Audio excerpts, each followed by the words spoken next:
आप सभी को जय श्री श्याम। जो लोग हद से ज्यादा कर्ज से परेशान हो चुके हैं उनके लिए एक छोटा सा उपाय लेकर आए हैं, जो कि केवल और केवल देव उठनी एकादशी के दिन होगा। साल में सिर्फ एक ही बार होता है। वीडियो में आगे बढ़ने से पहले ही मैं आपको बता दूं कि मानो तो मैं गंगा मां हूं, ना मानो तो बहता पानी। अगर दकियानुसी बातें लग रही हैं तो अपना कीमती समय बर्बाद मत करिए, चैनल को छोड़कर चले जाइए। और अगर लगे कि हाँ कहीं ना कहीं से ये चीज हमारे लिए फायदेमंद हो सकती है तो ये आगे बढ़ना, समय बड़ा कीमती है। अब क्या करना है? देव उठनी एकादशी यानी देवताओं के जागने का दिन। इस दिन भगवान विष्णु 4 महीने की गहरी निद्रा से उठते हैं, और जब वो उठते हैं तो शेष शैया से अपने पांव को नीचे रखते हैं। दायां पांव पहले नीचे रखा जाता है। जब भगवान विष्णु अपना दायां पांव नीचे रखते हैं तो नीचे जो धन के देवता है कुबेर, वो अपना हाथ लगा लेते हैं।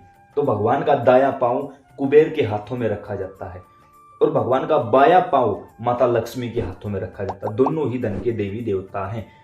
तो जैसे ही भगवान जागते हैं ये दोनों पहले से ही सेवा में तैयार मिलते हैं। तो इस दिन हमें करना क्या है? सुबह सुबह स्नान आदि से निवृत्त होकर अपने घर के मंदिर की साफ सफाई करके पूजा पाठ करनी है। जो भी देवी देवता की आप पूजा पाठ करते हो कोई प्रॉब्लम नहीं, दीपक जलाइए, भोग लगाइए, फलों का भोग लगेगा। जो भी देवी देवता हैं केवल फलों का भोग लगेगा, किसी दूसरी चीज का, मिठाई का या किसी और चीज का भोग नहीं लगेगा। फलों का भोग लगाइए, दीपक जलाइए, जो भी 40 आरती स्तुति गाते हो वो पूजा पाठ करिए। लेकिन उस पूजा पाठ में आपको एक चीज अलग से डालनी है। क्या चीज डालनी है? 1 रुपए का, 2 रुपए का, 5 रुपए का सिक्का जरूर यूज करना। जो भी इन तीनों में से मिल सके सिक्का जरूर यूज करना है। एक आप सिक्का लोगे, उसके ऊपर आप हल्दी से या तो स्वास्तिक बना दो, स्वास्तिक नहीं बना सकते सिर्फ एक तिलक लगा दो, सिर्फ एक तिलक। उसको अपने घर में विराजमान करो मंदिर में, और उसके ऊपर तुलसी रख दो। सिक्के के ऊपर तुलसी रख दो। फिर आप पूजा पाठ करो। पूजा पाठ के बाद जो आपकी दिनचर्या है वो काम कंटिन्यू रखो। शाम को भी आप अपने घर के मंदिर में जब पूजा पाठ करते हो तब भी जो आपने सिक्का रखा हुआ है उसके ऊपर दोबारा से तिलक लगाओ, तुलसी दल को वही रखा रहने दो और इसको यही विराजमान कर दो। रात हो जाएगी, जब अगले दिन यानी द्वादशी के दिन, देव उठनी एकादशी के अगले दिन सुबह स्नान आदि से निवृत्त होकर अपने घर में पूजा पाठ करो दोबारा से। जो भगवान का भोग लगाना है वो लगाओ।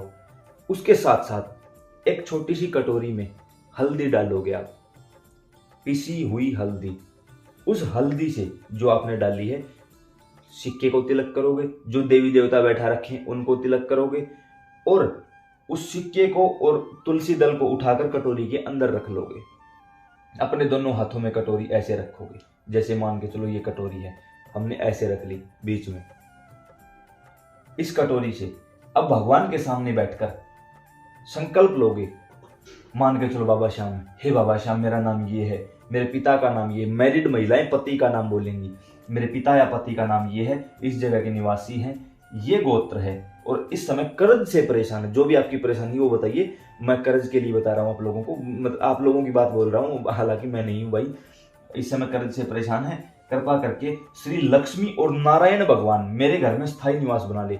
अक्सर लोग गलती कहाँ करते हैं, अकेली लक्ष्मी को बुला लेते हैं, ओम जय लक्ष्मी माता। नहीं भाई, वो पतिव्रता स्त्री है, आज की हमारी तरह मॉडर्न नहीं है वो कि कहीं भी मुंह मारती फिरे। ना भाई, मैं सिर्फ समझाने के लिए बोल रहा हूँ, मैं किसी को टारगेट नहीं कर रहा हूँ।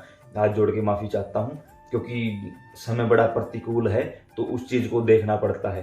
तो अन्य माता बहनों से भी यही कहना चाहूंगा, भाई थोड़ा सा धैर्य रखो इस मामले में।